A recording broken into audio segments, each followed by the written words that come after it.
MAGA is raging at Senator Lindsey Graham for slightly tweaking President Trump over his pardon of the January 6th rioters. This includes the people who had engaged in violent acts against law enforcement. Here's Lindsey Graham. Number one, he had the legal authority to do it, but I fear that you'll get more violence. Pardoning the people who went into the Capitol and beat up a police officer violently, I think was a mistake, because it seems to suggest that's an okay thing to do. Kamala Harris wanted to raise bail money for people burning down Minneapolis. Biden pardoned half his family going out the door. I think most Americans, if this continues, to see this as an abuse of the pardon power, that we'll revisit the pardon power of the president if this continues. But as to pardoning violent people who beat up cops, I think that's a mistake. Let me just note that people, that had actually engaged in rioting during the BLM protests, right? 97% peaceful, okay? They did not get pardons.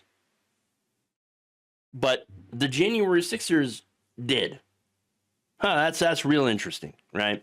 But Lindsey Graham wakes up one day and says, oh no, Donald Trump, he just did the thing that he said he was going to do. Could you imagine? Yeah, no kidding. Yeah, of course he did. He said he was going to pardon the rioters, and that's exactly what he did. But that was apparently dismissed as, oh, you just have Trump derangement. He won't do that. He won't do the things that he says that he's going to do. Really? Because, I don't know, he is. I mean, it seems like the people who were warning the Republicans about Donald Trump were not actually the deranged ones after all. Now, I'll get to the deranged here. Let's go to some of the MAGA reaction, right? One person writes, Lindsey Graham's political career is like a circus, except no one's buying tickets anymore. And the clown has lost the plot. It seems like it's too intelligent to be a MAGA supporter, but nonetheless, great. Just Keith writes, electing Lindsey Graham time and time again is a mistake. South Carolina. Okay.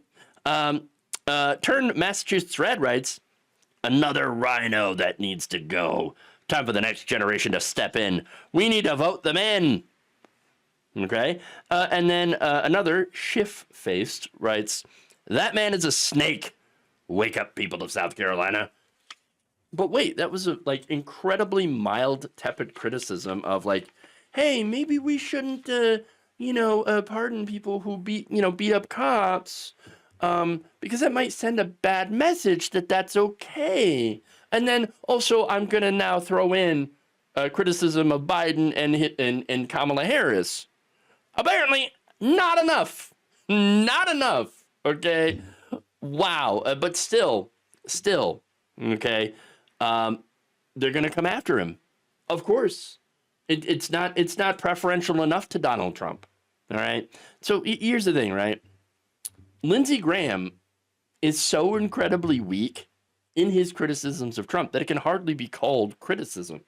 Okay, especially when your entire thing is back the blue. Well, so much for that, right? But here's the thing. He also talked about on Sunday, okay, Trump's probably illegal firings of the inspectors general, which are the watchdogs, right, of the government. So now Graham told Meet the Press that, look, Donald Trump had technically violated the law, but I'm not really that worried about it. I'm not overly worried about that. It's not the first time people have come in and put their team in place. When you win an election, you need people in your administration that reflect your views.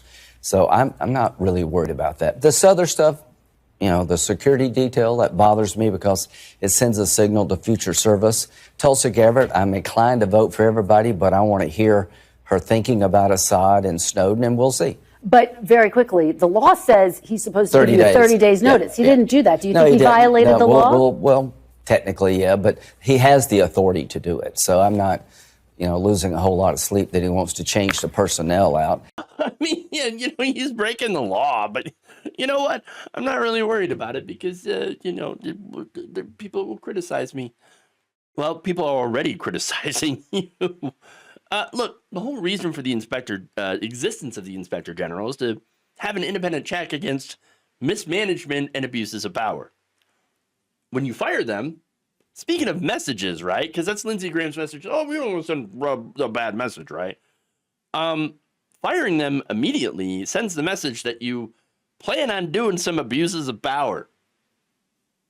I'm just saying. I guess you missed that one, Lindsey. I guess you missed it. Now, a good example of, by the way, who was spared in this purge kind of shows you what their priorities are. Michael Horowitz. Remember him? He was a guy who put out a report going after the FBI for the Russia investigation. Oh, so they kept him. Okay, they kept him. Gee, I wonder why. Huh. It's a real mystery, right? Look, I understand that the president has the authority to be able to appoint inspectors general, right? And some of the people he fired, actually, he had appointed in his first term. But that said, you can't really fire them without notifying Congress. At least that's according to the current rules. That he's got to wait 30 days, and then he's got to, give a good reason, okay? He didn't do any of that. Now, what was his reason? The changing priorities. Oh, okay, what does that mean? Well, his priorities have changed to going after his political enemies. Okay, that's his priority. I mean, Horowitz definitely shows you that. I want to put more people in here who are not going to investigate me, but are investigate my political enemies. Oh, okay, great. Now, that said, aren't any replacements, don't they have to be approved by Congress? Sure, yeah. But does Trump care about the rules? No, and neither does Congress, okay? Lindsey Graham is telling you by saying this, oh, I'm not worried about it too much. He's telling you that he's going to stay silent, okay? If Congress doesn't speak up, then Trump will be allowed to appoint temporary acting inspectors general. So, and based on, again, Lindsey Graham's very tepid criticism and the backlash to other criticism that he's received from MAGA, I wouldn't be surprised if other members of Congress on the Republican side will look at that and go, oh, no, let's have Trump have his way. And this is how, unfortunately, authoritarianism wins. Thank you for watching. If you enjoyed this video, please like, share, subscribe, hit the bell icon in order to get notified whenever a new video is released.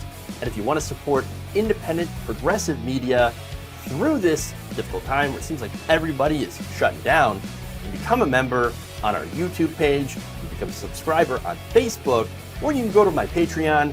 It's patreon.com/Jeff Waldorf. Thank you.